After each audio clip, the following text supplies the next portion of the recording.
Hi, Piper Kids. Today we're going to start Chapter 7 in Poppy and Rye by Avi. And we are outside on this rainy day, but at least we have a nice dry porch that we can get some fresh air and enjoy a good book. The Chapter 7 is called Mr. Castor P. Canad and Company. The Beaver's Lodge was a large dome structure made of sticks and twigs, plastered over with mud. To get inside the lodge, the beavers, just as Valoran had informed Rye, had to swim through an underwater tunnel.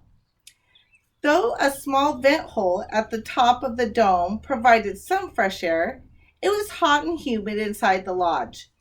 The little light there came from the sporadic flashing light of fireflies, which the beavers had snared and brought into the lodge for just that purpose. Standing at the far end of the lodge was Mr. Castor P. Canad. Looking around, paws contently folded over his pot belly. That means he's got like a big Santa belly. He liked what he saw. 12 beavers, family all, sitting on their tails, paying close attention to him. Wife, child, cousin, brother, or sister. He treated them all with total equality. That is to say, he was everybody's boss. He offered up a ripe, toothy smile. So, he likes to be the boss of everybody and get everybody working. In one of Mr. Canad's paws was a branch, a pointer. Next to him was a large sheet of bark, which he had attached to a wall. The bark bore a drawing of the new pond the beavers had created. All right then, Mr. Canad began, tapping a stick against the drawing. Here's where we've structured the dam. Mighty fine dam, too, if I do say so myself. Yes, sir. When Canad and Company builds a dam, we don't let the grass grow under our feet, do we? Way to go, Cass, murmured a few of the beavers, slapping their tails down on the mud floor of the lodge by way of approval. Okay, Mr. Canad continued. Every journey begins with a step, but it's plain as a nose on your face. We're going to build the biggest, best, most profitable pond in the whole country. Honest to goodness, as a day is long. Take my word for it, we are. You know what the old philosopher said? If you can't see the forest for the trees, chew the trees down. Okay, good news and bad news. The good news is that so far we've done a fine job on the pond. Peachy keen-o job. Mr. Canad tapped the mat with a stick. Bad news? He went on with a good-natured chuckle. Rome wasn't built in a day either. Which reminds me, has anyone come up with a good name for this project? The locals call the brook. Hey, dull as ditch water.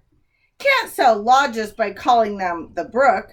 Far as I'm concerned, it doesn't hit the nail on the head. Hey, Cass, one of the beavers called out. What about Wet Wonderland? Or Welcome Water World, suggested another.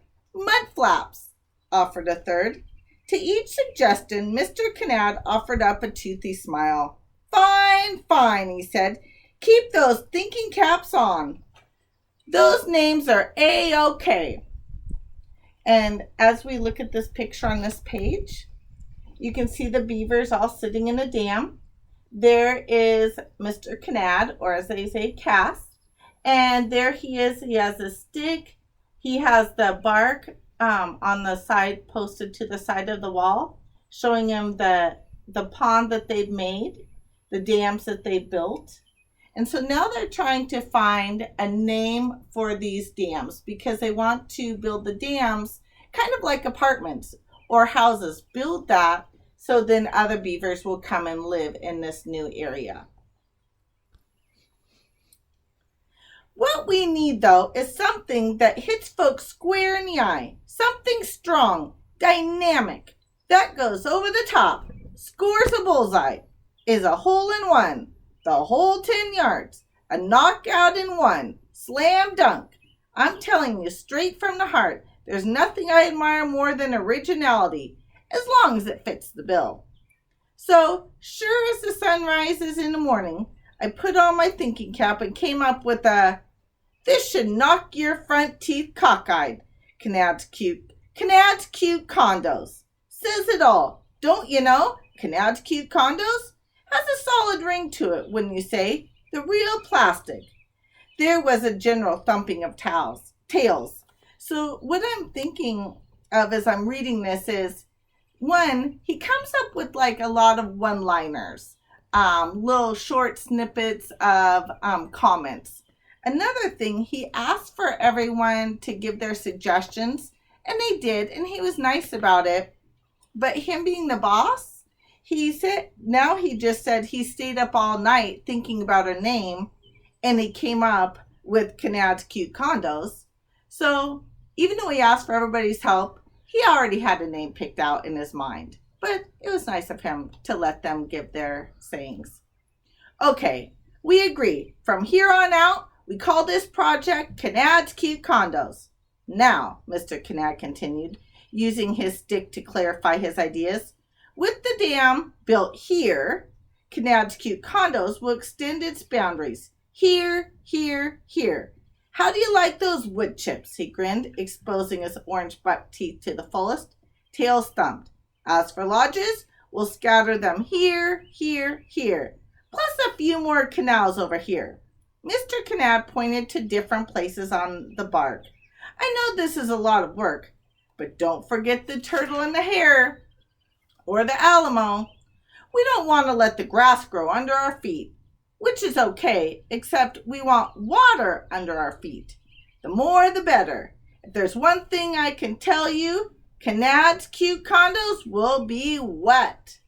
My loyal, hard-working company, Mr. Canad continued, we're the original eager beavers. Canad and Company has never shied from hard work. Never will. Yes, sir. If better ponds are to be built, Canad and Company will build them. Any questions? One of the beavers raised a paw. Yes, Clara?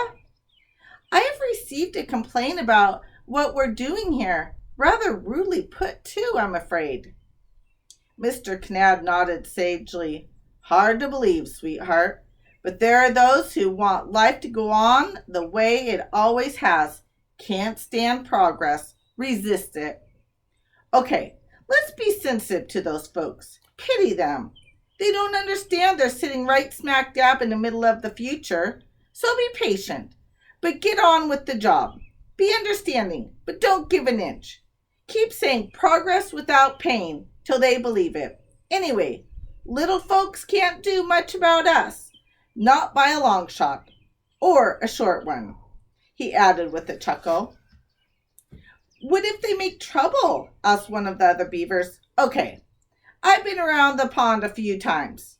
Talk is cheap. Actions speak louder than words. A flat whack of the old tail solves most problems. Hey, the bottom line is, we've got bigger bottoms. The lodge rippled with laughter and a few tails slapped. All right then, Mr. Canad concluded. Don't have to remind you there's work to be done. I'll be by your side. Don't want to hear about any beaver who isn't busy. Hang in there. Be fresh as a daisy. When the going gets tough, the tough get going. And finally, from the bottom of my heart, and from the top, as well as the sides and also the middle, I want to say to you all, and I mean this really, I do, with all my soul, honestly, sincerely, have a nice day. So that ends chapter 7. And what I kind of got is that Mr. Castor P. Canad, he really is the boss. He likes to tell people what to do. And I think in his mind, he wants to listen to what other people have to say. But as you've noticed, that when other people have something to say or have questions, he kind of just brushes them off. So he really is the boss around there. So it'll be interesting to see what happens. He's moving forward with the condos, and the animals are starting to move away. But one of them says, what happens if there is some resistance to wanting to move because it's also their home? And he hasn't really answered that question, so we'll have to see what comes up in chapter 8. Have a fantastic day.